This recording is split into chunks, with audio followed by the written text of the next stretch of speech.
Mr. Chairman, we stand here today after an extraordinarily long recess, and Republicans' first order of business is to protect Wall Street profits instead of dealing with a host of critical issues facing the American public.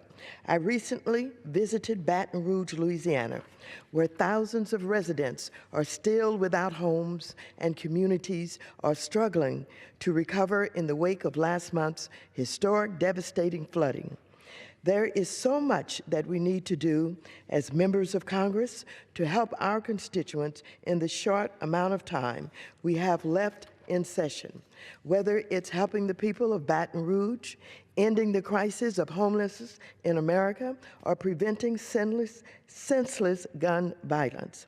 However, rather than working together to pass sensible legislation to address these issues, we are debating H.R. 5424, a bad bill that would put American savings and investments at risk by opening the door to further abuses in the private equity industry. This is an industry that touches all of us because it's not just private businesses looking to these funds to raise capital. 1/4 of the investments held by private equity firms comes from our public pensions funds that are holding our teachers and firefighters' retirement savings. And it's not just our public pensions that are on the line. It is also our emergency services and mortgage and consumer lending markets where private equity funds are increasing their presence. That is why it's so important to have adequate oversight of this industry.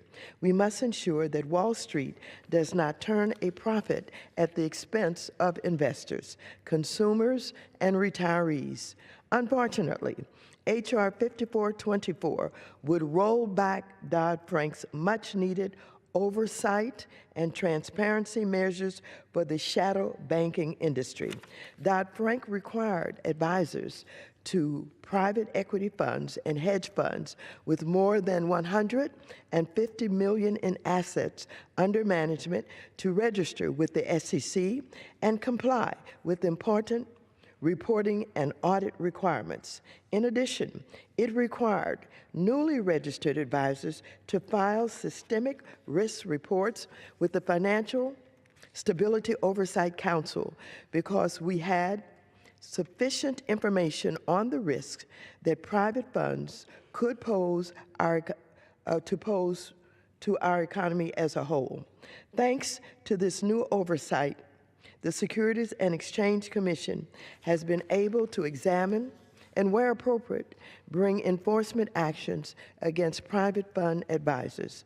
In fact, the SEC has brought numerous enforcement actions against private fund advisors for a variety of transgressions in the past few years.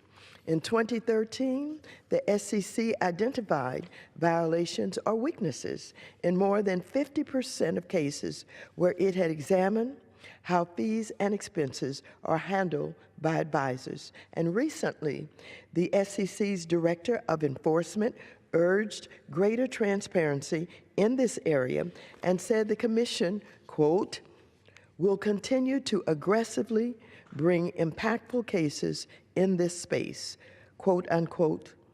All of this comes on top of recent news reports showing how private equity firms are investing in our fire departments, ambulance services, and mortgage and consumer lending markets.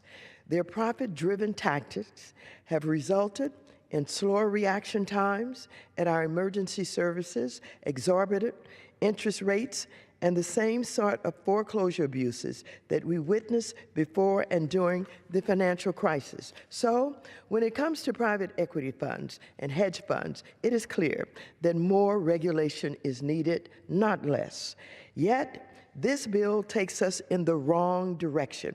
For example, advisors would no longer have to notify clients of a change in ownership or provide them with information on their procedures for handling conflicts of interest in voting proxies. Additionally, they would not have to disclose information on large funds to the FSOC. making it harder to monitor and detect systemic risk. Also troubling is that the bill would create a Bernie Madoff loophole by providing a broad exemption from an annual audit requirement for funds those investors may have a relationship with the advisor, and for funds invested in private securities that are not represented by a paper certificate.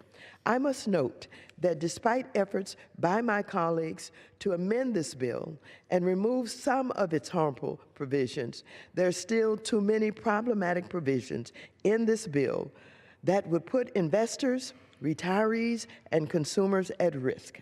That's why it's opposed by consumer and investor advocates, state securities regulators, institutional investors, and labor unions representing workers whose pensions could be affected. Moreover, the White House has threatened to veto the bill, saying it, quote, would enable private fund advisors to slip back into the shadows, quote, unquote, and, quote, unnecessarily put working and middle-class families at risk while benefiting Wall Street and other narrow special interests, end of quote. I therefore strongly urge my colleagues to oppose H.R. 5424, and I reserve the balance of my time.